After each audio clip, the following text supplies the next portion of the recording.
વિદ્યાર્થી મિત્રો, આજે આપણે પંડિત દીનદયાળ ઉપાધ્યાયનો પરિચય અને એમને કયા જે વિચારો છે એ રજૂ કર્યા એ વિશે આપણે સમજીશું. પરંતુ પહેલાં આપણે જે લાસ્ટ લેક્ચરમાં સમજ્યા હતા કે ગાંધીજીનો પરિચય તેમજ એમના કયા વિચારો છે અને એમને જે સિદ્ધાંત રજૂ કર્યા છે એ આપણે યાદ કરી લઈએ. તો ગાંધીજી છે એમને જે જીવનમાં વિચારો અપનાવ્યા અને જે ગ્રંથનો પ્રભાવ પડ્યો, એટલે કે એમને જે પોતે અંગ્રેજો છે જેમ કે અમેરિકન ચિંતક થોરોના પ્રબળ વિચારો છે એની અસર ગાંધીજી પર જોવા મળી અને એમાંથી એમને અપનાવ્યું કે સાદું જીવન જીવવું જોઈએ અને સારા વિચારો અપનાવવા જોઈએ.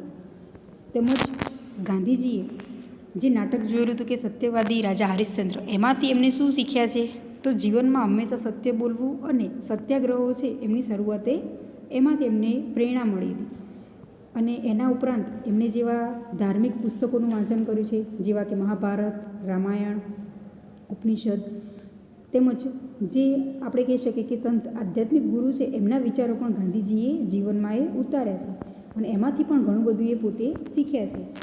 અને ગાંધીજીએ આર્થિક વિચારો રજૂ કર્યા છે કે જેમાં સર્વોદય એટલે કે આપણે શીખી ગયા હતા કે જે સર્વનો ઉદય એવું ગાંધીજી માનતા હતા. કોઈ એક નહીં પરંતુ સર્વ વ્યક્તિઓનું સારું થાય એવું ગાંધીજી ઈચ્છતા હતા. અને આગળ છે કે જે શ્રમનું ગૌરવ, એટલે કે દરેક વ્યક્તિ જે પોતે કાર્ય કરે છે એને વેતન સરખું મળવું જોઈએ, અન્યાય ના થાય એનું ગાંધીજી ખૂબ ધ્યાન રાખતા હતા. તેમજ આગળ છે કે યંત્રનો ઉપયોગ, વિકેન્દ્રિત અર્થવ્યવસ્થા, સાદગી અને અપરિગ્રહ, અને એમને જે સિદ્ધાંત રજૂ કર્યો છે એ હવે આપણે જોઈએ સિદ્ધાંત છે.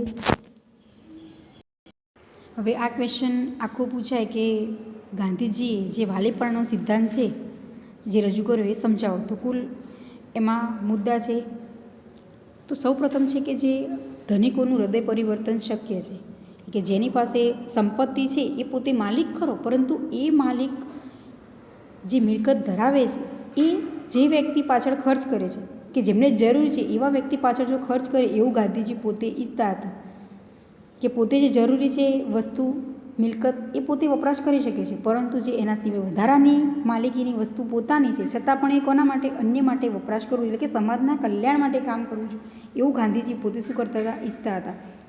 તો સૌપ્રથમ છે કે ધનિકોનું હૃદય પરિવર્તન કરવું, બીજું છે કે જે હકના બદલે ફરજો, ત્રીજો મુદ્દો છે લોકમતની જાગૃતિ, તેમજ આગળ છે કે સમગ્ર સમાજ હિતનું મહત્ત્વ થાય રીતે, તેમજ વાલીને વળતર, રાષ્ટ્રીયકરણનો વિરોધ, વારસદારની નિમણૂક અને સૌથી છેલ્લે કે રાજ્યનું નિયંત્રણ. આમ આ દરેક મુદ્દા છે એના દ્વારા ગાંધીજી પોતે શું કહે છે, એક રજૂઆત કરે સિદ્ધાંતની કે કેવી રીતે પોતાની સંપત્તિનો ઉપયોગ સમાજના લાભ માટે કરવો એવું ગાંધીજી પોતે શું કરતા હતા, ઈચ્છતા હતા. એટલે કુલ અહીંયા 8 મુદ્દા છે. આ ક્વેશ્ચન પૂછાય તો તમારે 8 મુદ્દા લખવાના રહેશે. હવે આપણે પંડિત દીનદયાળ છે ઉપાધ્યાય વિશે આપણે સમજીએ. તો હવે આપણે જોઈએ કે જે પંડિત દીનદયાળ ઉપાધ્યાય છે એમનું કેવું જીવન છે.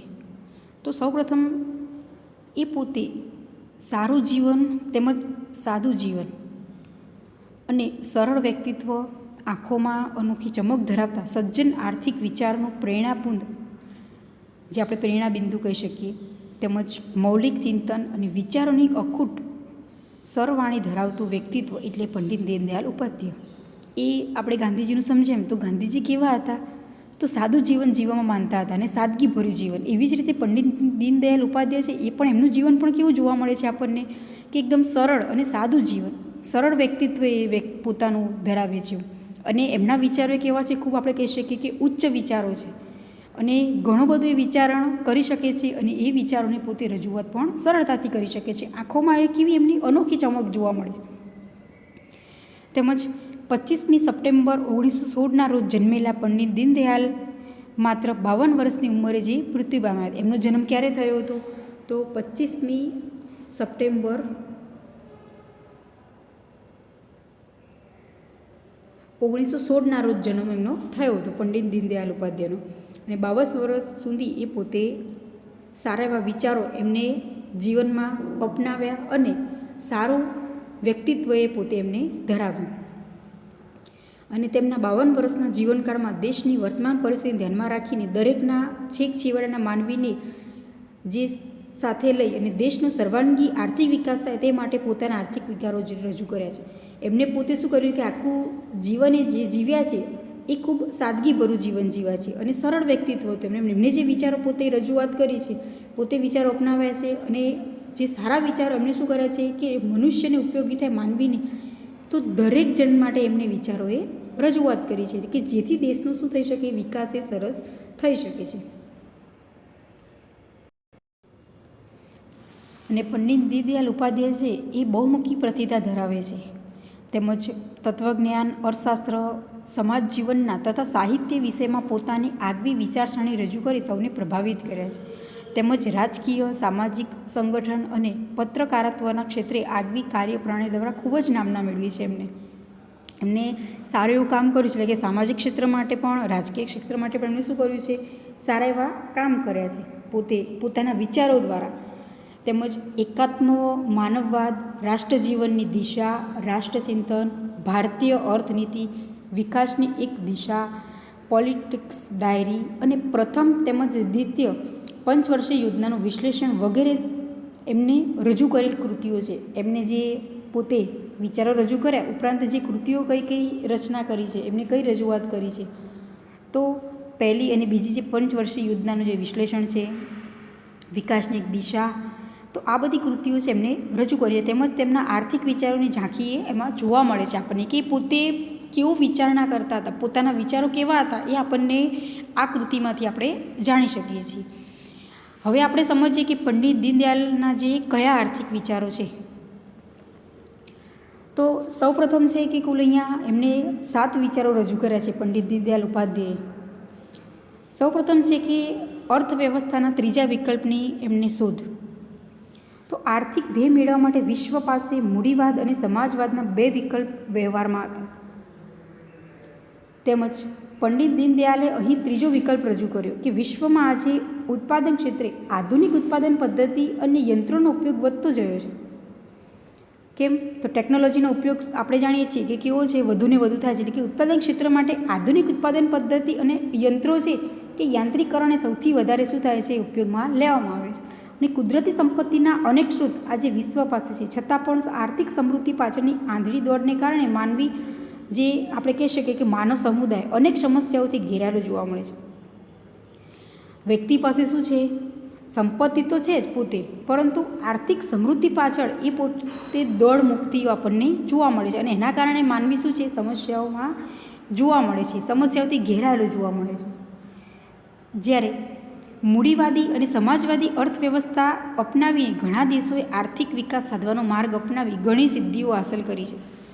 શું કરવામાં આવે છે કે જે સમાજવાદી વ્યવસ્થા છે, મૂડીવાદી વ્યવસ્થા એ અપનાવી છે અને દેશ એ આર્થિક વિકાસ સાધવાનો માર્ગ અપનાવી ઘણી સિદ્ધિઓએ હાંસલ કરી છે. પણ તેની સામે આર્થિક શોષણ, અસમાનતા, આર્થિક અસ્થિરતા, વર્ગ વિગ્રહ તેમજ પર્યાવરણને નુકસાન સંબંધી અનેક સમસ્યાઓ પણ ત્યાં ઊભી થઈ છે. આપણે જાણીએ છીએ કે વિકાસ થઈ રહ્યો છે, પણ ઘણી જગ્યાએ તે શોષણ પણ જોવા મળે છે, અસમાનતા પણ જોવા મળે છે. તો આર્થિક અસ્થિરતા આ બધાને લીધે સમસ્યાઓ જોવા મળે છે. એટલે કે ભારતે પણ પાશ્ચાત્ય વિચારધારા અને અર્થવ્યવસ્થાનું આંધળું અનુકરણ કર્યું છે. આપણે કહીએ છીએ કે પશ્ચિમી સંસ્કૃતિનું અનુકરણ કર્યું છે. તે શું જોવા મળે છે, તો એના કારણે અમુક જે ખોટા વિચારો એ પણ આપણા દેશમાં શું આવી શકે છે. એટલે કે ભારતે જે પાશ્ચાત્ય સંસ્કૃતિ અપનાવી છે, આપણે એવું કહી શકીએ, એનું આંધળું અનુકરણ કર્યું છે. એટલે શું કે એ દેશમાં એવી રહેણી કહેણી છે, એવી રીતે લોકો પહેરવેશ પહેરે છે, તો એનું અનુકરણ આપણે કર્યું છે, કહીએ ને પશ્ચિમી સંસ્કૃતિનું.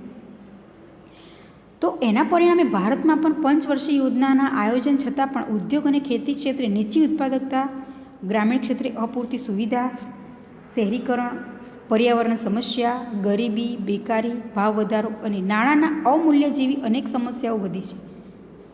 જે પંચવર્ષીય યોજનાઓ છે એનું આયોજન કરવામાં આવ્યું, તો આયોજનમાં શું કરવામાં આવે છે, ઉદ્યોગ અને ખેતી ક્ષેત્રે નીચી ઉત્પાદકતા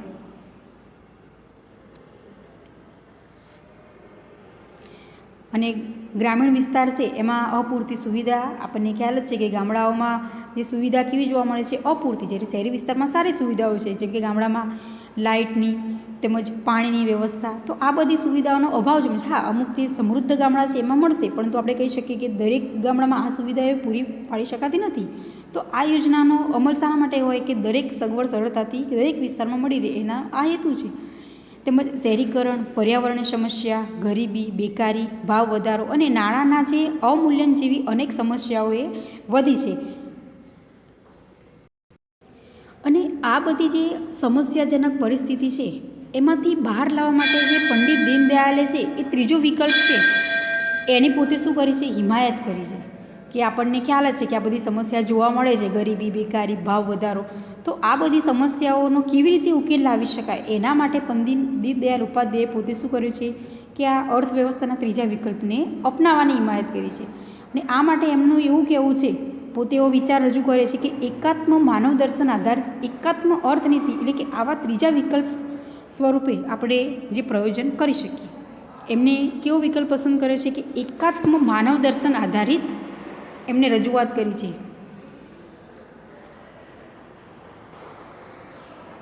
એટલે આપણે એને કહી શકીએ એકાત્મ અર્થનીતિ.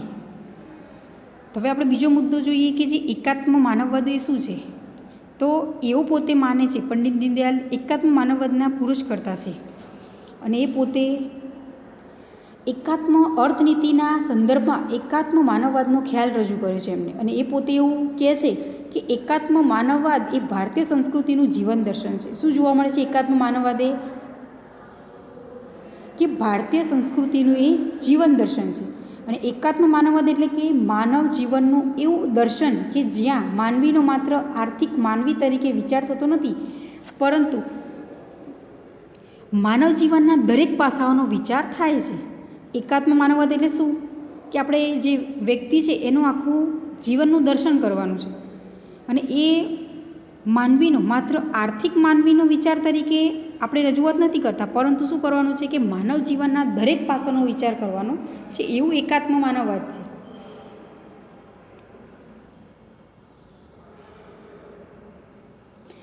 આગળ બીજો મુદ્દો છે કે અહીં માનવીનો અન્ય માનવી સાથેનો સંબંધ તથા માનવીનો અન્ય જગત સાથેનો પરસ્પર પૂરક સંબંધને ધ્યાનમાં લઈ સમૃદ્ધ અને સુખી જીવનનું દર્શન થાય તેવો વાત છે.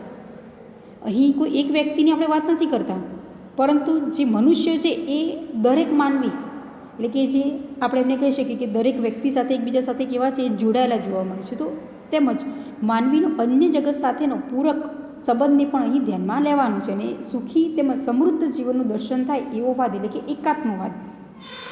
તેમજ પંડિત દીનદયાળ એ એકાત્મ માનવવાદની સાર્થકતા એમાં કહે છે કે સમાજના અજ્ઞાની તથા કચડાયેલા માણસોની જે સેવા, તેમજ તેમના હાથ પગમાં બળ વધારી ઉદ્યોગ ધંધાનું શિક્ષણ આપવામાં આવે અને તેમની આવક વધારી તેમના માટે પાકા ઘર બનાવવામાં જે રહેલું છે. પોતે શું કહે છે કે દરેક વ્યક્તિ છે ને કોઈ કાર્ય મળવું જોઈએ, કામ મળવું જોઈએ, કે ઉદ્યોગ ધંધા છે એ કેવી રીતે વધી શકે, પોતે કેવી રીતે કાર્ય કરી શકે, અને એ માટેનું શિક્ષણ આપવામાં આવે. એવું કોણ કહે છે? તો પંડિત દીનદયાળ. કે ઉદ્યોગ ધંધાનું શિક્ષણ આપવામાં આવે, તેમજ એમની આવક વધારી, એમની આવકમાં શું કરવાનું છે? વધારો કરવાનો છે. અને એમના માટે જે આપણે કહી શકીએ કે પાક્કા મકાનો એ બનાવે. તેમજ દેશની પ્રકૃતિને ધ્યાનમાં રાખીને પશ્ચિમની સિદ્ધિઓમાંથી સારી બાબતો પસંદ કરી દેશના સર્વાંગી વિકાસના હેતુ માટે પ્રયોજવાની હિમાયત કરી છે. પોતે શું કરે છે કે જે દેશની જે પ્રકૃતિ છે, પ્રાકૃતિક જે કુદરતની દેન છે, તો એમાંથી પશ્ચિમની જે સિદ્ધિઓમાંથી સારી બાબતો સ્વીકારવાની છે. સારી બાબતો શું કરવાની છે? આપણે એક્સેપ્ટ કરવાની છે. અને એના દ્વારા જે દેશનો સર્વાંગી વિકાસ થાય એવો એ પોતે વિચાર કરે છે, પંડિત દીનદયાળ ઉપાધ્યાય. હવે આગળનો મુદ્દો છે ત્રીજો, સાધ્ય અને સાધનનો વિવેક. કે પંડિત દીનદયાળ એવું પોતે વિચારે છે, એવું રજૂઆત કરે છે કે સ્વતંત્ર પહેલાં આપણે દરેક પ્રશ્નોને રાષ્ટ્રીય દૃષ્ટિકોણથી જોતા હતા. શું કરવામાં આવે છે કે સ્વાતંત્ર્ય પહેલાં દરેક જે કોઈ ક્વેશ્ચન આપણો છે એ કેવો છે? તો રાષ્ટ્રીય દૃષ્ટિકોણથી આપણે જોતા હતા, પરંતુ હવે એ જ પ્રશ્નને આર્થિક દૃષ્ટિકોણથી જોવા લાગ્યા છીએ. પહેલાં શું કરતા હતા? તો એ જ પ્રશ્નને આપણે રાષ્ટ્રીય દૃષ્ટિકોણથી જોતા હતા, પરંતુ હવે આર્થિક દૃષ્ટિકોણથી આપણે વિચારવા લાગ્યા છીએ. તેમજ પંડિત દીનદયાળ ઉપાધ્યાય એવું કહે છે કે જે પ્રશ્નો છે ને આર્થિક દૃષ્ટિકોણથી આપણે જોવા લાગ્યા છીએ અને એનું કારણ છે કે આજે સાધ્ય અને સાધનનો વિવેક નથી રહ્યો.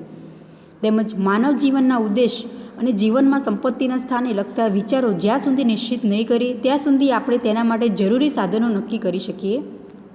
શું કરવાનું છે કે જીવનમાં સંપત્તિ છે, સંપત્તિનું જે સ્થાન છે એને લગતા જે વિચારો છે એ આપણે નિશ્ચિત નહીં કરીએ, એક ચોક્કસ નથી આપણે ફિક્સ કરી શકતા, ત્યાં સુધી આપણને એના માટે જરૂરી સાધનો આપણે નક્કી નહીં કરી શકીએ.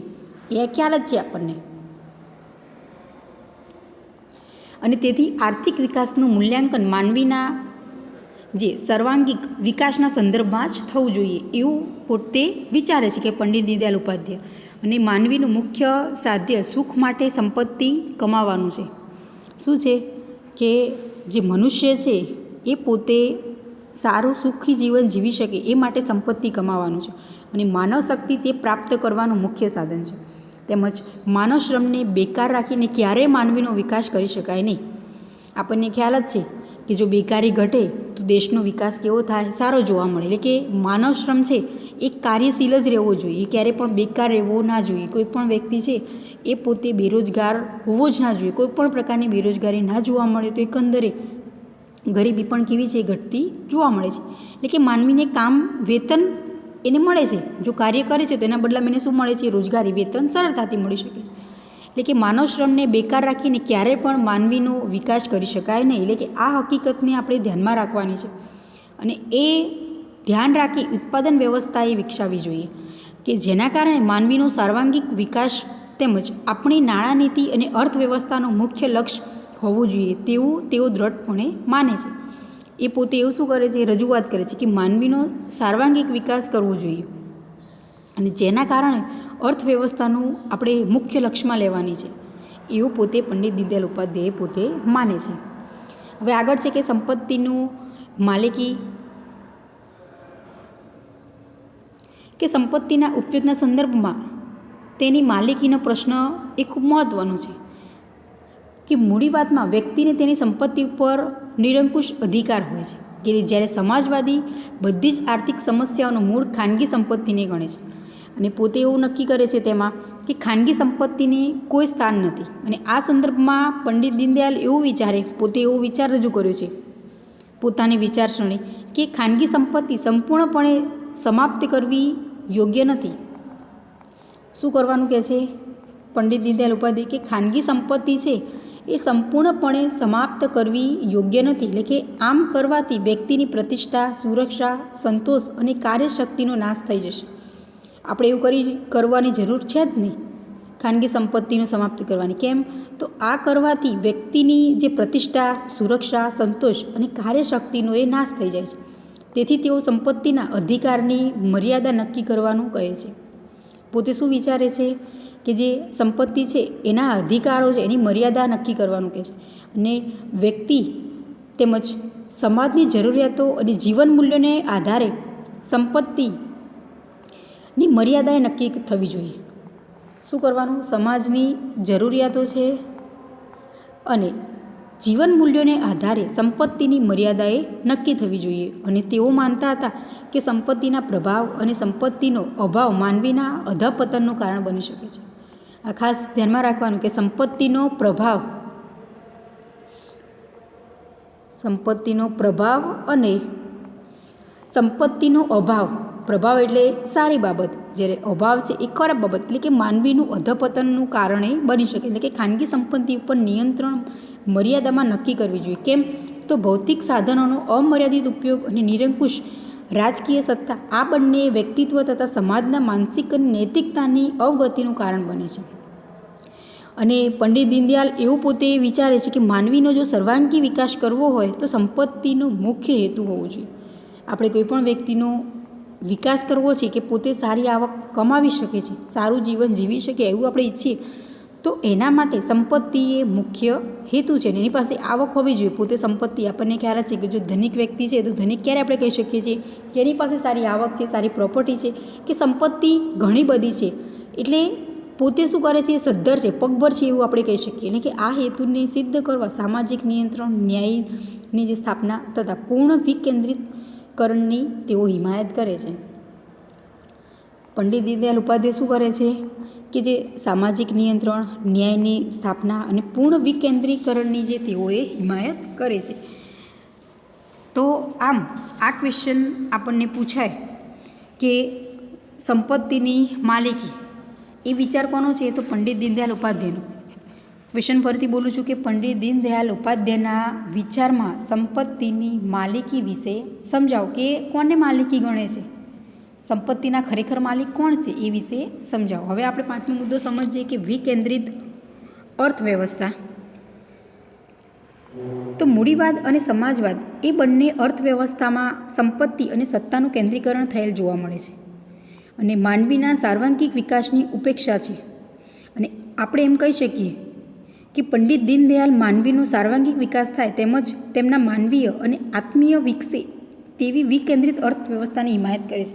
આપણે ઉપર જ સમજી ગયા હતા સેકન્ડ કે વિકેન્દ્રિત અર્થવ્યવસ્થાની પોતે શું કરે છે? હિમાયત કરે છે પંડિત દીનદયાળ ઉપાધ્યાય. અને સામાજિક નિયંત્રણ તે કોને વિકેન્દ્રિત અર્થવ્યવસ્થાએ માનવામાં આવે છે? તો જે મનુષ્ય છે એનું શું કરવાનું છે? સાર્વંગિક વિકાસ થવો જોઈએ તેમજ માનવીય અને આત્મીયતા વિકસે એવી વિકેન્દ્રિત અર્થવ્યવસ્થાએ અપનાવી જોઈએ એવી હિમાયત કરે છે. અને આવી વિકેન્દ્રિત અર્થવ્યવસ્થા વિકસાવવા માટે ઉત્પાદન, વિતરણ અને ઉપભોગ એ ત્રણેય જવાબદારી વ્યક્તિને સોંપવી જોઈએ. શું કરવાનું છે કે ઉત્પાદન, વિતરણ અને ઉપભોગ એ ત્રણેય જવાબદારી એ વ્યક્તિને સોંપવી જોઈએ મનુષ્યને, કે જેથી ઉત્પાદન કરનાર જ તેનું વિતરણ કરશે અને ઉપભોગને સંયમિત કરીને બચત કરશે. તેમજ આ બચતથી મૂડીરોકાણ વધશે અને ઉત્પાદન વધશે. જો કોઈ પણ વ્યક્તિ છે એ પોતે ઉત્પાદન કરે છે અને ઉત્પાદનના વેચાણ કરે છે, વિતરણ કરે એટલે શું? વેચાણ કરવું. અને એ વેચાણ દ્વારા એ પોતે કંઈક આવક મેળવે છે, એમાંથી જે તે ખર્ચ થયો બાદ કરે છે અને પોતે પોતાની પાસે જે બચત રાખે છે અને એ બચતમાંથી એ પોતે શું કરે છે કે મૂડીમાં એ વધારો કરે છે, કે મૂડી રોકાણ એ પોતે વધારે છે અને એના કારણે ઉત્પાદન પણ વધશે. અને ભારતીય અર્થતંત્રના દરેક પાસાનો અભ્યાસ કર્યા પછી તેઓ જણાવે કે ભારતમાં ઊભી થયેલ તમામ આર્થિક સમસ્યાઓનું જે નિરાકરણ આર્થિક વ્યવસ્થાનું વિકેન્દ્રીકરણ કરી આપણે થઈ શકે છે. પોતે શું વિચારે છે કે ભારતમાં ઊભી થયેલી જે સમસ્યાઓ છે તેનું નિરાકરણ અર્થવ્યવસ્થાનું વિકેન્દ્રીકરણ દ્વારા કરી શકાય છે. અને આ માટે તેઓ લઘુ ઉદ્યોગ, ગૃહ ઉદ્યોગ, નાના ઉદ્યોગનો વિકાસ થાય એવું આયોજન પર ભાર મૂકે છે. આપણને ખ્યાલ જ છે કે સૌથી વધારે રોજગારી એ કયા ઉદ્યોગો અપાવી શકે છે? તો જે નાના પાયાના ઉદ્યોગો, આપણે એને કહી શકીએ કે જે ગૃહ ઉદ્યોગ છે, લઘુ ઉદ્યોગ છે. જો મોટા ઉદ્યોગો છે તેમાં મશીનરી દ્વારા કામ થતું હોય તેમાં રોજગારી છે એકંદરે કેવી છે? ઓછી અપાવી શકાય છે. પરંતુ જે નાના નાના ઉદ્યોગો છે તેમજ જે ગૃહ ઉદ્યોગો છે, તો આ બધા ઉદ્યોગ દ્વારા શું કરવામાં આવે? તો રોજગારીનું સર્જન વધુ થાય છે, કે વ્યક્તિઓ આવક મેળવી શકે છે વધારે.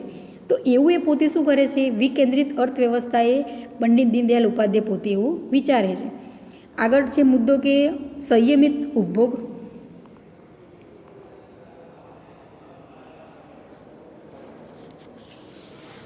હવે આ ક્વેશ્ચન એવી રીતે પૂછાય કે પંડિત દીનદયાળ પોતે એવું વિચારે છે એમાં આર્થિક સમસ્યાના ઉકેલ માટે સંયમિત ઉપભોગની નીતિ વિશે સમજાવો. તો પંડિત દીનદયાળ ઉપાધ્યાય એવું કહે છે કે એક તરફ આપણે નવી ઉદ્ભવતી જરૂરિયાતોને પૂર્ણ કરવા માટે નવા નવા સાધનો અને પદ્ધતિઓની શોધ કરી છે.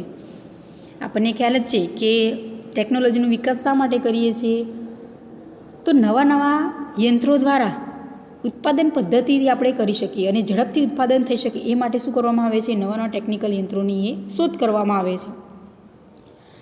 તેમજ બીજી તરફ તેનાથી અનેક નવી સમસ્યા ઊભી થાય છે. તેથી માનવામાં આપણે એવું કહી શકીએ કે માનવતાએ નષ્ટ થવાનું સંકટ ઊભું થયું છે. શું થાય છે?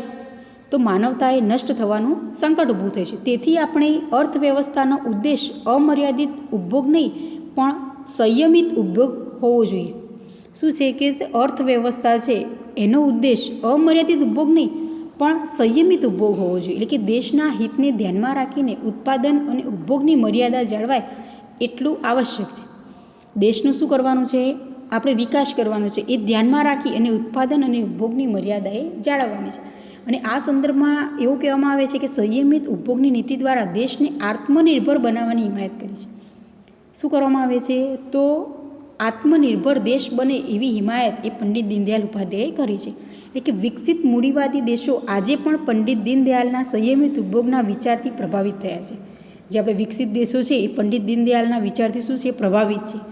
અને આવા દેશમાં કાચા માલની અપૂર્તતા, ખનિજ તેલના જે વધતા ભાવો, ફુગાવાની સમસ્યા, શસ્ત્રોની દોડ, માનસિક તણાવ, નીચી ગુણવત્તા તેમજ પર્યાવરણ સમસ્યા જેવા અનેક પ્રશ્નો થયા છે. તેમાંથી બહાર નીકળવા માટે સંયમિત ઉપભોગનો માર્ગ અપનાવવાની દિશાએ જે પ્રયાસ ચાલી રહ્યો છે. તો વિકસિત દેશો પોતે શું કરે છે, તો પંડિત દીનદયાળના જે આ સંયમિત ઉપભોગનો જે વિચાર છે એ પોતે અપનાવે છે.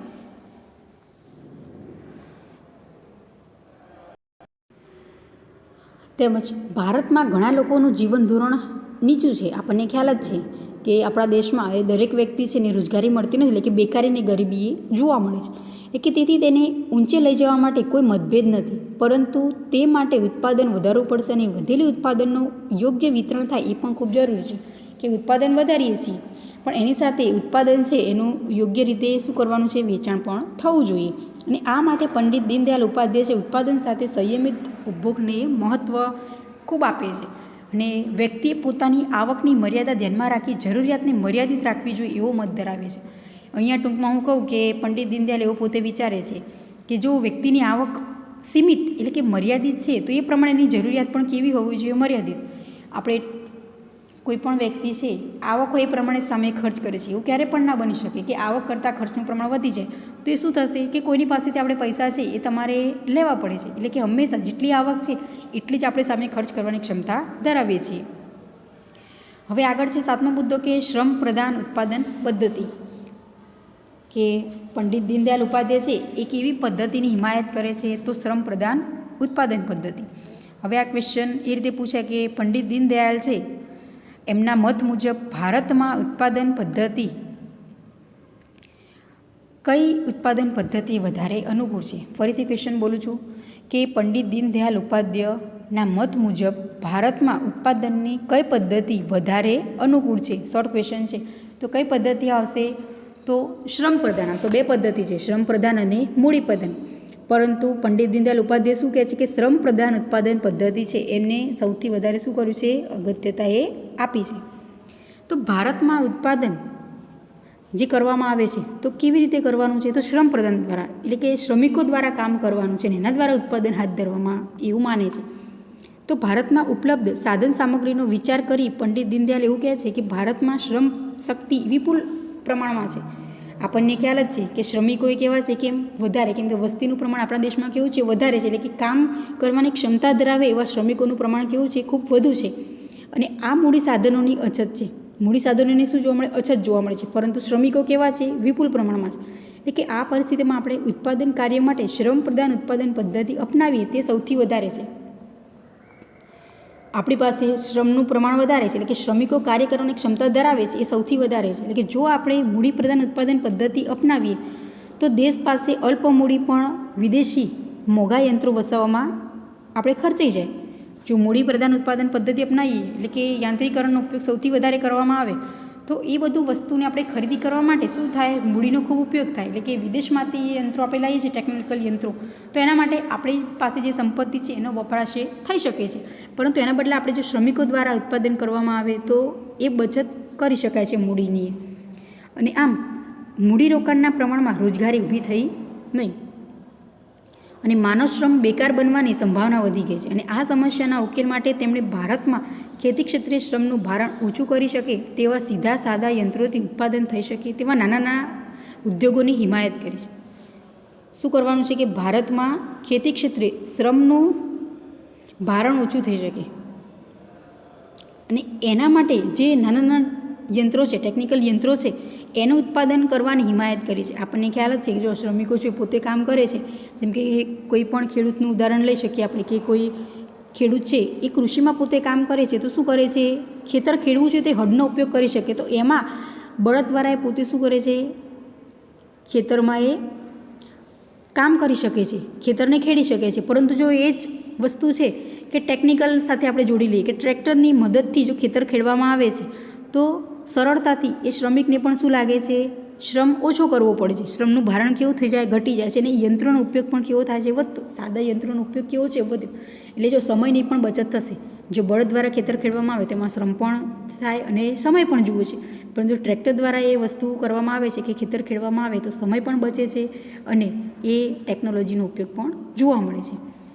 તો આપણે કહી શકીએ કે આ યોજનાઓના ઘડતા પહેલાં દરેક વ્યક્તિને કામના જે સિદ્ધાંતો અપનાવવા પડશે અને આપણી યોજનાઓ શ્રમ પ્રધાન લક્ષી બનાવવી પડે, એટલે કે દરેક વ્યક્તિ માટે આજીવિકાની વ્યવસ્થા એ ઊભી થઈ શકે એવું એ મનાતું હતું. એટલે કે પંડિત દીનદયાળ ઉપાધ્યાય પૂર્ણ રોજગારીના લક્ષ્યને મહત્ત્વ આપતા એવું સૂત્ર આપ્યું છે કે હર હાથ કો કામ હર ખેત મેં પાણી. શું કહેવા માગે છે ટૂંકમાં હું કહું તમને તો દરેક વ્યક્તિએ કામ કરવું જ જોઈએ અને મળવું જ જોઈએ, અને દરેક ખેતરમાં એ પાણી. એટલે શું છે કે દરેક વ્યક્તિને કામ મળવું જોઈએ. જો કામ મળશે તો એની સામે આવક પણ કેવી વ્યક્તિએ પોતે સરળતાથી મેળવી શકે. હવે પંડિત દીનદયાળ છે એ રોજગારીના લક્ષ્યમાં આ સૂત્રે રજૂ કરે છે. કયું સૂત્ર છે? તો હર હાથ કો કામ અને હર ખેત મેં પાણી, એ સૂત્રે પંડિત દીનદયાળ ઉપાધ્યાયે આપ્યું છે. તો આમ ક્વેશ્ચન પૂછાય રહે કે પંડિત દીનદયાળ ઉપાધ્યાયના જે આર્થિક વિચારો છે વિશે સમજાવો, તો આપણે આ સાથે મુદ્દાએ સમજાવવાના રહેશે. હવે આપણે જોઈએ કે જે પંડિત દીનદયાળ ઉપાધ્યાયના મતે એમને કેવી ઉદ્દેશો રજૂ કર્યા છે, કેવી અર્થવ્યવસ્થાના જે રચના કરી છે, એમના ઉદ્દેશો કેવા છે. તો સૌપ્રથમ છે કે મૂડીવાદ અને સમાજવાદના મનુષ્યની ચિંતાને સમજ્યા નથી. તેથી પંડિત દીનદયાળ એવું કહે છે કે આપણે સમાજવાદ કે મૂડીવાદ નહીં, પણ મનુષ્યને ઉત્કર્ષ અને તેનું સુખ જોઈએ છે. શું વિચારવાનું છે કે મનુષ્ય છે એ પોતે કેવી રીતે સારું જીવન જીવી શકે, અને આ સંદર્ભમાં આપણી અર્થવ્યવસ્થાના ઉદ્દેશોએ રજૂ કર્યા છે જે આ પ્રમાણે છે. તો સૌપ્રથમ છે કે પ્રત્યેક વ્યક્તિને લઘુત્તમ જીવન સ્તરનું આશ્વાસન મળવું જ જોઈએ. એટલે કે દરેક વ્યક્તિને શું મળવું જોઈએ કે જીવન સારું જીવી શકે એવી રોજગારી એમને મળવી જોઈએ. બીજો મુદ્દો છે કે રાષ્ટ્રની સુરક્ષા અને સામર્થ્યનું લક્ષ્ય ધ્યાનમાં રાખવાનું છે.